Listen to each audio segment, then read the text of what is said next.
क्या इस बात पर विश्वास किया जा सकता है कि इंसान का शरीर एक चमकता हुआ बायोलॉजिकल एंटेना है? अरे बिल्कुल, और सिर्फ इंसान ही नहीं। राइट, मतलब जो लगातार एक ऐसी रोशनी ब्रह्मांड में भेज रहा है जिसे हमारी आंखें नहीं देख सकती। सही बात है। घर का वाईफाई राउटर हो गया, या मोबाइल फोन, या यहाँ तक कि एक ठंडी बर्फ की सिल्ली भी लगातार यही काम कर रही है। वही तो, और यही सच आज की इस चर्चा का मुख्य केंद्र है। आज हम इस डीप डाइव में विद्युत चुंबकीय तरंगों यानी इलेक्ट्रोमैग्नेटिक वेव्स और एंटेना के मूलभूत सिद्धांतों को खोलकर देखने वाले हैं। और खास तौर पर अंडर ग्रेजुएट फिजिक्स के नजरिए से, ताकि इस इनविजिबल दुनिया का जो एक ठोस भौतिक आधार है वो समझ आ सके। बिल्कुल, और ये मटेरियल सच में भौतिकी के सबसे बड़े रहस्यों पर से पर्दा उठाता है। हाँ, और हमारा मकसद सिर्फ किताबी इक्वेशंस को दोहराना नहीं है। हमें इस हैरत अंगेज प्रक्रिया को समझना है कि कैसे एक बेहद छोटा सा आवेश, यानी एक चार्ज, हाँ, एक चार्ज जब वो थोड़ा सा झटका खाता है तो वहां से ऊर्जा निकलकर पूरे ब्रह्मांड में, मतलब अनंत तक आगे बढ़ने के लिए मुक्त कैसे हो सकती है। तो हम इन तरंगों के बनने और उनके सफर के पीछे के क्यों और कैसे पर ध्यान केंद्रित करेंगे। सही कहा। तो शुरुआत कहाँ से करें? तो चलिए सीधे उस गणितीय भाषा पर आते हैं जो इस पूरी घटना का आधार है। किसी भी वेव को ठीक से समझने से पहले हमें मैक्सवेल के 4 समीकरणों को समझना होता है। Right, Maxwell's equations. इन समीकरणों में 2 शब्द बार बार आते हैं। एक है डाइवर्जेंस और दूसरा है कर्ल। इनका फिजिकल मतलब समझना बहुत जरूरी है। हाँ, जैसे अगर डाइवर्जेंस को एक आम जिंदगी के उदाहरण से समझें तो किसी झरने के बहाव की कल्पना की जा सकती है। अच्छा, पानी के बहाव जैसा। एग्जैक्टली। अगर किसी जगह से पानी लगातार बाहर निकल रहा है तो वो पॉजिटिव डाइवर्जेंस है, यानी वो एक स्रोत या सोर्स है। और अगर पानी किसी नाली या सिंक में जा रहा है तो वो नेगेटिव डाइवर्जेंस हो गया। सही। यही सिद्धांत गॉस के नियम के माध्यम से इलेक्ट्रिक फील्ड्स पर बिल्कुल ठीक बैठता है। मतलब पॉजिटिव एंड नेगेटिव चार्जेस के केस में। हाँ, एक पॉजिटिव चार्ज स्रोत की तरह काम करता है जहां से इलेक्ट्रिक फील्ड लाइंस बाहर निकलती हैं, और नेगेटिव चार्ज उन्हें अपनी तरफ खींचने वाली एक सिंक की तरह होता है। राइट, पर मैग्नेटिज्म में तो एक बहुत बड़ी पहेली का सामना करना पड़ता है ना। बिल्कुल। मैग्नेटिक फील्ड का जो डाइवर्जेंस है वो हमेशा 0 पाया जाता है। हमेशा 0? इसका मैथमेटिकल अर्थ क्या हुआ? इसका मतलब ये है कि चुंबक के अकेले पोल्स यानी मैग्नेटिक मोनोपोल्स का ब्रह्मांड में कोई अस्तित्व ही नहीं होता। ओह, मतलब आप नॉर्थ पोल और साउथ पोल को कभी अलग नहीं कर सकते। सही पकड़ा। एक फील्ड लाइन जितनी बाहर निकलेगी उसे उतना ही घूमकर वापस अंदर आना होगा। और शायद यहीं से उस दूसरे शब्द कर्ल का रास्ता खुलता है। जैसा नाम है, कर्ल का सीधा सा मतलब है घूमना या भंवर बनाना। और फैराडे ने ध्यान दिया था कि अगर मैग्नेटिक फील्ड वक्त के साथ बदल रहे हैं तो वो सीधी दिशा में चलने के बजाय घूमने लगती है। हाँ, वो अपने आसपास एक घूमती हुई इलेक्ट्रिक फील्ड पैदा कर देती है। वाव। और यहाँ मैक्सवेल ने एक ऐसी कड़ी जोड़ी जिसने आगे चलकर भौतिकी का पूरा नक्शा ही बदल दिया। बिल्कुल। उन्होंने एम्पेयर के नियम का विश्लेषण किया। एम्पेयर का नियम स्पष्ट करता था कि मैग्नेटिक फील्ड सिर्फ तब बनती है जब किसी तार में इलेक्ट्रॉन्स चलते हैं, यानी एक वास्तविक फिजिकल करंट बहता है। लेकिन मैक्सवेल की गणितियां समझने में इशारा किया कि इसमें एक अधूरापन है। उन्होंने एक नया कॉन्सेप्ट रखा जिसे उन्होंने डिस्प्लेसमेंट करंट कहा। यही एक पॉइंट है जहां दिमाग अक्सर उलझता है। एम्पियर के हिसाब से तो वास्तविक तार और फिजिकल इलेक्ट्रॉन जरूरी हैं। राइट। तो खाली स्पेस में, अंतरिक्ष में बिना किसी तार के मैग्नेटिक फील्ड आखिर बन कैसे सकती है? मैक्सवेल इस खाली जगह में अचानक से किस करंट की बात कर रहे थे? देखिए, मैक्सवेल का कहना था कि सिर्फ मूविंग इलेक्ट्रॉन्स ही मैग्नेटिक फील्ड नहीं बनाते। जब इलेक्ट्रिक फील्ड खुद वक्त के साथ तेजी से बदलती है, फील्ड खुद चेंज हो रही हो? हाँ, तो वो एक वास्तविक करंट की तरह ही बर्ताव करती है, भले ही वहां कोई इलेक्ट्रॉन ना हो। क्या बात है। ये तेजी से बदलती हुई इलेक्ट्रिक फील्ड ही उस डिस्प्लेसमेंट करंट का रूप ले लेती है जो लगातार मैग्नेटिक फील्ड पैदा कर सकती है। ये तो एक बेहद छोटा सा मैथमेटिकल जोड़ था। छोटा था, पर इस एडिशन के बिना स्पेस में वेव के आगे बढ़ने की वेव इक्वेशन बन ही नहीं सकती थी। और बिना वेव इक्वेशन के प्रकाश का अस्तित्व मैथमेटिकल रूप से गलत साबित हो जाता। एग्जैक्टली। तो गणित के हिसाब से खाली स्पेस में बदलती हुई फील्ड्स एक दूसरे को पैदा कर सकती हैं। लेकिन अगर हम थ्योरी से वास्तविकता में आएं तो इन फील्ड लाइंस का आकार कैसा होता है? अच्छा सवाल है। क्या एक स्थिर चार्ज में से अचानक से इलेक्ट्रोमैग्नेटिक वेव्स बनकर निकलने लगती हैं? बिल्कुल नहीं। जब चार्ज एक जगह पर शांत और स्थिर होता है तो उसकी इलेक्ट्रिक फील्ड लाइंस बिल्कुल सीधी होती हैं। चारों तरफ बाहर की तरफ निकलती हुई एकदम स्थिर स्थिति में। हाँ, और अगर चार्ज एक समान गति से बिना अपनी स्पीड बदले चल रहा है तो भी वेव नहीं बनती। पूरा का पूरा फील्ड स्ट्रक्चर चार्ज के साथ ही खिसक जाता है। तो फिर वेव बनती कब है? कहानी में असली बदलाव तब आता है जब एक्सेलरेशन होता है, यानी चार्ज की गति या दिशा में अचानक से एक तीव्र बदलाव आता है। अच्छा। इसे समझने के लिए किसी बड़ी और लंबी रस्सी का उदाहरण लिया जा सकता है। हाँ, वो एनालॉजी बहुत काम आती है। मान लीजिए जमीन पर एक बेहद लंबी रस्सी सीधी रखी है। अगर उसके एक सिरे को अचानक से जोर से झटका जाए तो रस्सी का दूसरा सिरा तुरंत नहीं हिलता? बिल्कुल। रस्सी का जो हिस्सा झटका गया वो अपनी जगह से हिल चुका है, पर दूर का हिस्सा पुरानी स्थिति में ही है, इस इंतजार में कि उस पे दबाव पड़े। राइट। और उस वक्त एक मोड़ या लहर रस्सी के माध्यम से आगे बढ़ती हुई दिखाई देती है। इन फील्ड्स के साथ भी बिल्कुल यही घटना घटती है ना? एकदम। और यहाँ पर हमें आइंस्टाइन की स्पेशल रिलेटिविटी को जोड़कर देखना होगा। ओह, स्पीड ऑफ लाइट वाली बात। हाँ, ब्रह्मांड का एक अटूट कानून है कि कोई भी जानकारी, चाहे वो ग्रेविटी हो या फील्ड लाइन का हिलना, प्रकाश की गति से तेज सफर नहीं कर सकती।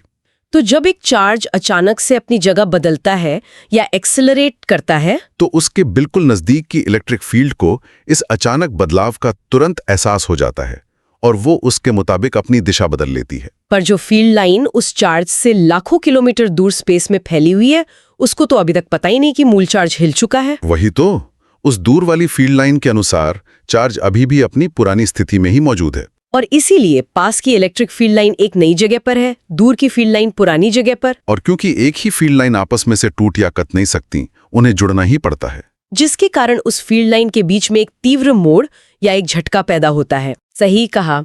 भौतिकी में इस मोड़ को ही किंक कहा जाता है। किंक? ये बड़ा इंटरेस्टिंग शब्द है। हाँ, ये किंक मूल चार्ज की हरकत को एक ऊर्जा के बंडल के रूप में पकड़ लेता है और लगातार प्रकाश की गति से आगे की तरफ भागता है। ये किंक ही वास्तव में वेव की उत्पत्ति है। बिल्कुल सही। एक अचानक झटका लगा, फील्ड में किंक बना और पूरे सिस्टम की इंफॉर्मेशन एक तरंग बनकर अनंत सफर पर निकल पड़ी। ये सच में फिजिक्स की सबसे रोचक घटनाओं में से एक है। लेकिन एक सेकंड, यहाँ चर्चा सिर्फ इलेक्ट्रिक फील्ड की हो रही है। इन तरंगों को हम इलेक्ट्रोमैग्नेटिक वेव्स कहते हैं। इस पूरे किंग के नाटक में मैग्नेटिक हिस्सा कब और कैसे जुड़ता है? ये समझना बहुत अहम है कि एक मूविंग चार्ज आमतौर पर एक मैग्नेटिक फील्ड बनाता तो है, पर अगर हम उस फील्ड का पता लगाएं तो वो सिर्फ चार्ज के पास मिलती है। हाँ, सिर्फ उस चार्ज के नजदीक वाले इलाके तक ही मिलती है, जिसे नियर फील्ड मैग्नेटिज्म कहते हैं। अच्छा। दूरी बढ़ने के साथ ही ये मैग्नेटिक फील्ड बहुत तेजी से कमजोर होकर जीरो हो जाती है। ये दूर तक जाने वाला रेडिएशन यानी तरंग नहीं है। इसका मतलब है कि सिर्फ लगातार बहते हुए करंट से लंबी दूरी तक रेडिएशन नहीं हो सकता। राइट। लेकिन जब रेडिएशन दूर तक जाता है तो उस वक्त वहां की मैग्नेटिक फील्ड नियर फील्ड से अलग कैसे होती है? यहाँ मैक्सवेल का वो डिस्प्लेसमेंट करंट पूरी तरह से अपना राज शुरू कर देता है। ओ, जो हमने पहले डिस्कस किया था। एग्जैक्टली। जो किंक आगे बढ़ रहा है वो असल में कोई स्थिर चीज नहीं, बल्कि एक तेजी से बदलती हुई इलेक्ट्रिक फील्ड है। और ये बदलती हुई इलेक्ट्रिक फील्ड अपने आसपास एक पूरी तरह से नई मैग्नेटिक फील्ड बनाती है। हाँ, और क्योंकि किंग तेजी से गुजर रहा है, ये नई बनी मैग्नेटिक फील्ड भी लगातार अपना आकार बदलती रहती है। और यहाँ फैराडे का नियम फिर से वापस आता है। अगर मैग्नेटिक फील्ड बदल रही है तो वो आगे बढ़कर नई इलेक्ट्रिक फील्ड पैदा कर देगी। सही दिशा और पकड़ के साथ एक फील्ड दूसरी फील्ड को जन्म देती है और दूसरी फील्ड वापस पहली को। ये दोनों फील्ड्स एक दूसरे के साथ बिल्कुल लंबवत रूप से यानी 90 डिग्री के एंगल पर गुंज जाती हैं। और इस आपस की टक्कर और बनावट के कारण वो लगातार एक दूसरे को आगे की दिशा में धकेलती हैं। इसे ऐसे भी समझा जा सकता है जैसे कोई रेलगाड़ी स्पेस में चलते हुए आगे की तरफ लगातार खुद ही अपनी पट्टियां बिछाती जा रही हो। वाह, ये बहुत अच्छी एनालॉजी है।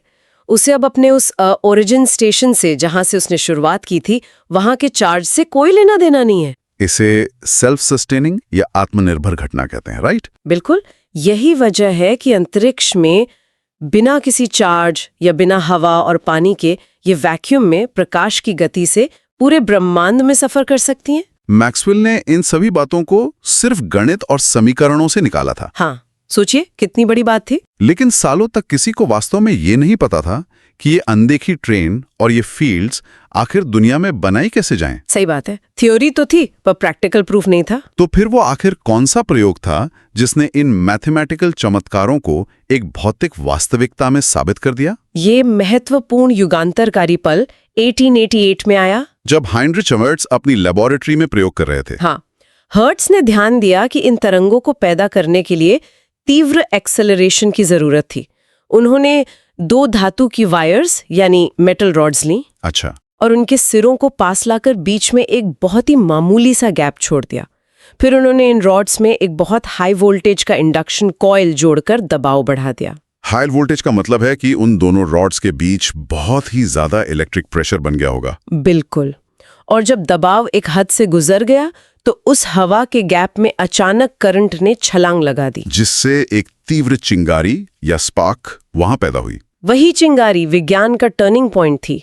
उस चिंगारी के दौरान इलेक्ट्रॉन्स उस छोटी सी जगह में बहुत तेजी से इधर से उधर उछल रहे थे, अपना रास्ता और स्पीड बदल रहे थे। उनका लगातार बेतहाशा एक्सेलरेशन और डिसेलरेशन हो रहा था। और इन्हीं एक्सेलरेट होते चार्जेस ने अनगिनत किंग्स बनाए, जो रॉड से अलग होकर लेबोरेटरी में चारों तरफ इनविजिबल इलेक्ट्रोमैग्नेटिक वेव्स के रूप में लाइट की स्पीड से फैल गए। लेकिन इसमें सबसे रोचक बात ये थी कि हर्ट्ज को कैसे पता चला कि वहां वेव्स उड़ रही हैं। हाँ, ये एक बड़ा सवाल है।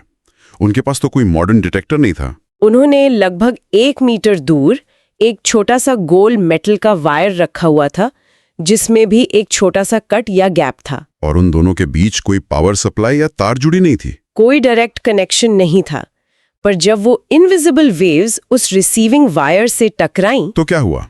उन उड़ती हुई वेव्स में जो लगातार बदलती हुई इलेक्ट्रिक और मैग्नेटिक फील्ड्स आगे बढ़ रही थी, उन्होंने उस दूसरे कॉइल के शांत बैठे इलेक्ट्रॉन्स पर अपना जोर डाला और उन्हें हिलाना शुरू कर दिया। ओह वाह!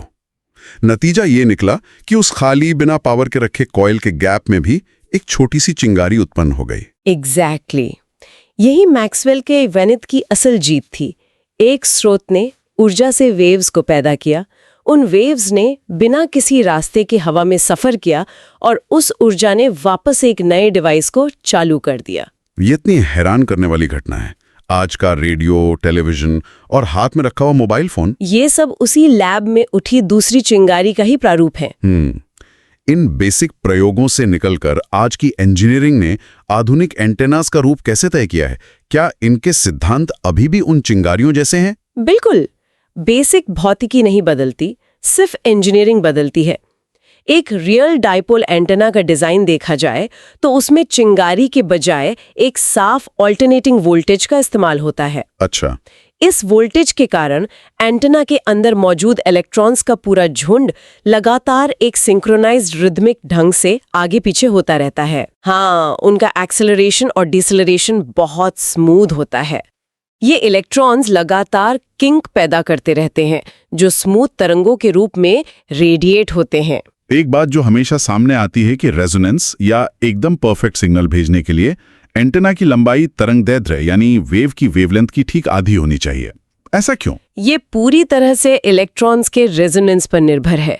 अगर एंटेना की लंबाई उस आधी वेवलेंथ के हिसाब से बिल्कुल सही मैच करती है, तो क्या होता है? तो उस तार के अंदर आगे पीछे दौड़ते हुए इलेक्ट्रॉन्स को एक परफेक्ट लय मिल जाती है, जिससे उनकी ऊर्जा ज्यादा से ज्यादा रेडिएट हो सकती है। आई सी। पर इंजीनियरिंग की दुनिया में इस लंबाई से भी जरूरी एक और धारणा है, जिसे इम्पीडेंस मैचिंग कहते हैं। इम्पीडेंस यानी विरोध। लेकिन फ्री स्पेस या खाली अंतरिक्ष में सिग्नल भेजने में क्या विरोध हो सकता है? खाली स्पेस या वैक्यूम का खुद का एक अपना इनहेरेंट विरोध या इम्पीडेंस होता है। इसे फ्री स्पेस इम्पीडेंस कहते हैं और ये लगभग 377 ओम्स होता है। 377 ओम्स? हाँ, जब वेव एंटेना के मटेरियल में बनती है और फ्री स्पेस में आगे निकलना चाहती है तो दोनों मीडियम्स के बीच दबाव अलग होता है। और अगर एंटेना ठीक से इस फ्री स्पेस के दबाव को मैच नहीं करेगा तो वेव आगे निकलने के बजाय सरफेस से टकराकर वापस पीछे ट्रांसमीटर की तरफ लौट आएगी। बिल्कुल, पूरा सिग्नल बर्बाद हो जाएगा। क्या इसे पानी की पाइप से जोड़कर देखा जा सकता है? कैसे? मान लीजिए हम एक बहुत पतला पानी का पाइप अचानक से एक बहुत चौड़े पाइप से जोड़ते हैं तो बहाव ठीक से आगे नहीं बढ़ेगा। राइट। अचानक बदले हुए आकार और दबाव की वजह से पानी वापस पीछे की तरफ धकेल दिया जाएगा, यानी सिग्नल रिफ्लेक्ट हो जाएगा। सही पकड़ा। पूरा बहाव तभी स्मूथली आगे जाएगा जब हम बीच में एक धीरे धीरे खुलने वाला कोन लगा दें, जिससे दबाव आराम से मैच हो जाए। बेहतरीन तुलना है ये। पैराबोलिक एंटेनाज या सैटेलाइट डिशेस में एक छोटा सा डिवाइस लगा होता है जिसे वेवगाइड और फीड हॉर्न कहते हैं। Feed horn? हाँ, ये फीड हॉर्न ठीक उसी कोन की तरह काम करता है। ये उन पैदा हुई इलेक्ट्रोमैग्नेटिक वेव्स को एंटेना के इंटरनल सर्किटरी के दबाव से लेकर खाली स्पेस के 377 ओम वाले दबाव तक धीरे धीरे फैलने और एडजस्ट होने का मौका देता है, जिससे एनर्जी का रिफ्लेक्शन रुक जाता है और पूरा सिग्नल अनंत अंतरिक्ष की तरफ सफर पर निकल पड़ता है। एग्जैक्टली। तो हमने गणित को समझा, किंग बनने की घटना और आधुनिक एंटेना इंजीनियरिंग को समझा। अब शुरुआत में जो बात की गई थी कि इंसान का शरीर खुद एक एंटेना की तरह रोशनी छोड़ रहा है, इस रियल वर्ल्ड में हमारे आसपास उस मैकेनिज्म को किस तरह काम करते हुए देखा जाता है? इसका सबसे सीधा उदाहरण थर्मल कैमरास हैं। Thermal cameras? देखिए, भौतिकी का नियम कहता है कि हर वो चीज जिसका तापमान एब्सोल्यूट जीरो से ऊपर है उसके एटम्स और मॉलिक्यूल्स लगातार वाइब्रेट कर रहे हैं। और इंसान के शरीर का तापमान तो लगभग 37 डिग्री सेल्सियस होता है। सही कहा।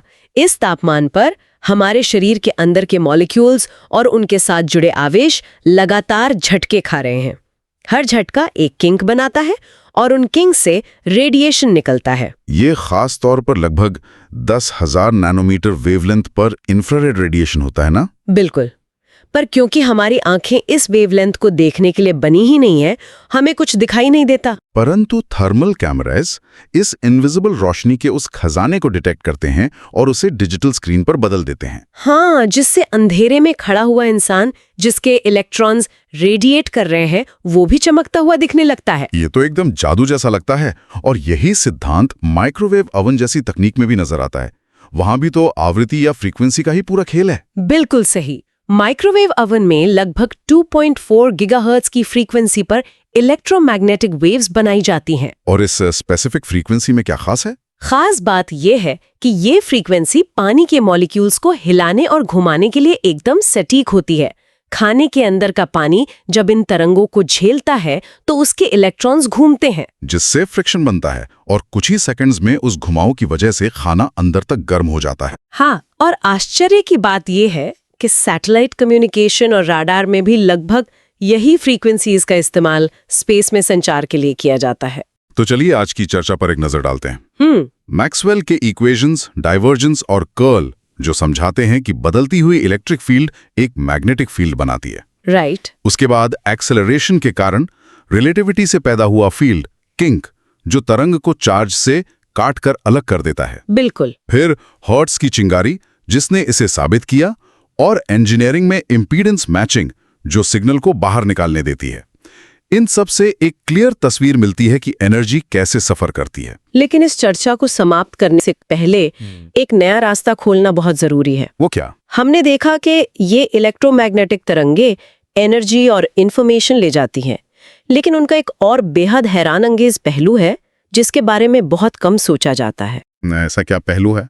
ये तरंगे अपने साथ सिर्फ ऊर्जा ही नहीं बल्कि मोमेंटम यानी संवेग भी ट्रांसपोर्ट करती हैं। मोमेंटम या संवेग? एक मिनट, यहाँ थोड़ी परेशानी है। क्या हुआ? संवेग तो उन वस्तुओं में देखा जाता है जिनका अपना कोई मास या द्रव्यमान होता है, जैसे एक दौड़ता हुआ जानवर या एक आती हुई बॉल।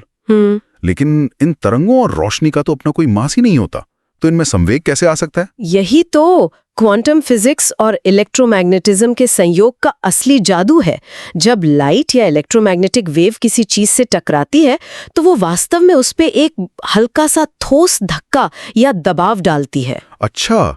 इसे भौतिकी में रेडिएशन प्रेशर कहा जाता है। इसका मतलब ये है कि प्रकाश का एक बहुत हल्का फिजिकल दबाव पड़ता है।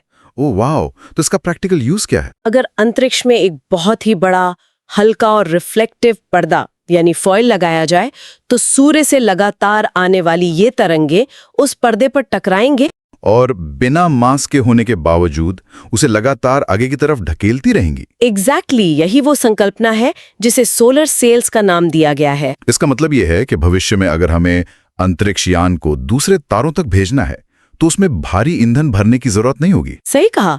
सूर्य की रोशनी और उनका लगातार दबाव उन मैसिव यानों को धक्का देकर ब्रह्मांड के अंधेरे सफर पर ले जाएगा। जो मैक्सवेल ने पन्नों पर बनाया और जो हर्ट्ज के वायर में चमका, वो आज ठोस स्पेसक्राफ्ट को स्पेस में आगे बढ़ाने की ताकत रखता है। ये तो सच में माइंड ब्लोइंग है। बिल्कुल, ये साइंस की सबसे खूबसूरत बातों में से एक है। इन ऊर्जा से भरी तरंगों और उनके सफर को आगे भी एक्सप्लोर करते रहिए। देखो दुनिया, इसके राज को जानो, हर एक इन्वेंशन की स्टोरी पहचानो। कैसे चलती है मशीन, क्या है मोशन का फंडा, क्लियर होगा अब हर concept. No more tension, no फिकर, come on physics to boy. Knowledge की दुनिया में अ न्यू डिस्कवरी, फिजिक्स